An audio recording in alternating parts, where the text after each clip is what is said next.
ചെങ്ങായിമാരെ പെരുന്നാൾ ദിവസം വലിയ പെരുന്നാൾ വരികയാണ്. അപ്പൊ അല്ലേല് എവിടൊക്കെ എങ്ങനെയൊക്കെ കാണാനുള്ളത്, എങ്ങനെയൊക്കെ കറങ്ങാൻ പറ്റിയ സ്ഥലങ്ങളുള്ളത് കറക്റ്റ് ആയിട്ട് ഞാൻ പറഞ്ഞുതരട്ടെ. ഒന്ന് നമ്മൾ വരുന്നത് ജബൽ ഹഫീദാണ്. ജബൽ ഹഫീദിന് താഴത്തുള്ള പാർക്കാണ്.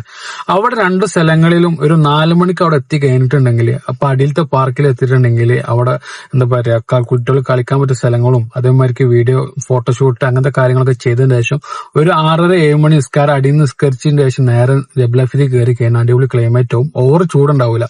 അപ്പൊ അത് ഒന്നാമത്തത്. രണ്ടാമത് വെച്ചിട്ടുണ്ടെങ്കിൽ ഹേലിയുള്ള ഫൺ സിറ്റിയിലാണ്. അവിടെ ആണെങ്കിൽ നമുക്ക് യാന്ത്രൂനാലും അങ്ങനെ എല്ലാ ഐറ്റംസും ഉണ്ട് കേട്ടോ. കുട്ടികൾക്ക് കളിക്കാൻ പറ്റും, വലിയവർക്ക് കളിക്കാൻ പറ്റും, എല്ലാ ഐറ്റംസും ഉണ്ട്. ഫൺ സിറ്റി ഗൂഗിൾ അടിച്ചാൽ മതി. ഫൺ സിറ്റിന്ന് അടിച്ചിട്ടുണ്ടെങ്കിൽ അവിടെ പോയിട്ടുണ്ടെങ്കിൽ അതേമാതിരി 4 മണിക്ക് അധികം സ്ഥലങ്ങൾ ഓപ്പൺ ആവുള്ളൂ കേട്ടോ. അതൊന്നും ശ്രദ്ധിക്കണം. എന്താ വെച്ചാൽ ചൂട് കാരണത്താൽ 4 മണിക്ക് ഓപ്പൺ ആവുള്ളൂ എല്ലാ ഏകദേശം ഏരിയയിലൊക്കെ.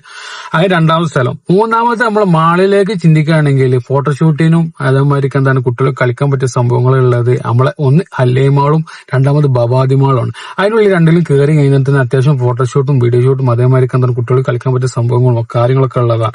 പിന്നെ അതേമാതിരി ചെറിയ നമ്മുടെ അടുത്തുള്ള പാർക്കിങ്ങിലൊക്കെ പോയി കഴിഞ്ഞിട്ടുണ്ടെങ്കിൽ അവിടെ നിങ്ങൾക്ക് കളിക്കാവുന്ന കാര്യങ്ങളാണ്.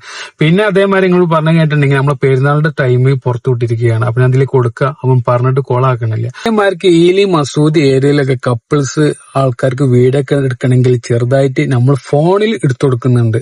അപ്പൊ ആർക്കെങ്കിലും താല്പര്യം ഉണ്ടെങ്കിൽ PM മെസ്സേജ് അയക്കുക. അപ്പൊ PM കാര്യങ്ങളൊക്കെ പറഞ്ഞുതരും. ഓക്കെ ചങ്ങന്മാരെ കിച്ചണിൽ വന്നപ്പോ നമ്മളെ സുലൈമാക്കിന്റെ അടുത്ത് ലാക്കിന്റെ സുലൈമാക്കിനൊക്കെ വലിപ്പമുള്ള സാധനം ഏതാ സാധനം മുറിക്കാട്ടെ ഒരു ഭാഗത്തുനിന്ന് 3 കത്തികളൊക്കെ ഉണ്ട്. അപ്പൊ ഇതിന്റെ തലയേറ്റി നല്ലൊരു തലക്കറി ഉണ്ടാക്കാൻ പോകണം. മുളകിട്ട് കറി, മഞ്ഞപ്പൊടി, മുളകുംപൊടി, അതേമാതിരി മല്ലിച്ചപ്പ്, വേപ്പിന്റെ ഇല, ഉലുവ, കടുക്, ഉലുവ വറുത്തത് പൊടിച്ചത്, ഉപ്പ്, എണ്ണ, അതേമാതിരി പച്ചമാങ്ങ, ഉള്ളി, വെളുത്തുള്ളി, ഇഞ്ചി, തക്കാളി, വെല്ലുള്ളി. ഇതാണ് നമ്മളെ സ്പെഷ്യൽ മസാല. നന്നായിട്ടാണ് കൈയായിട്ടാണ് മിക്സർ ആക്കട്ടോ. അടുപ്പാണ്ട് കത്തിക്കുക. അതിനിടയിൽ മീനാണെങ്കിൽ നന്നായിട്ട് കേക്കിന് ശേഷം നേരാണ് ഇട്ട് കൊടുക്കട്ടെ. കറിക്ക് ഇങ്ങനെ മീൻ വെച്ചു കൊടുക്കുക. കറി തിളച്ചതിന് ശേഷം നേരാണ് നമ്മളെ മീൻ ഇട്ട് കൊടുക്കട്ടെ. മീൻ ഇട്ടതിന് ശേഷം ഓർ തിളപ്പിക്കാൻ പാടില്ല. അതിന്റെ ഇടയിൽ നമ്മളെ തൂമ്പിക്കുക എന്ന് വെച്ചിട്ടുണ്ടെങ്കിൽ ഉലുവ, എണ്ണ, അതേമാതിരി ചെറിയ ഉള്ളി, അതേമാതിരി വേപ്പിന്റെ ഇല ഇട്ടതിന് ശേഷം നേരെ മല്ലിച്ചപ്പ് ഇട്ട് കൊടുക്കുക. അപ്പൊ ഓക്കെ, അടുത്ത വീഡിയോ കൊണ്ട് കാത്തുക. Okay, by.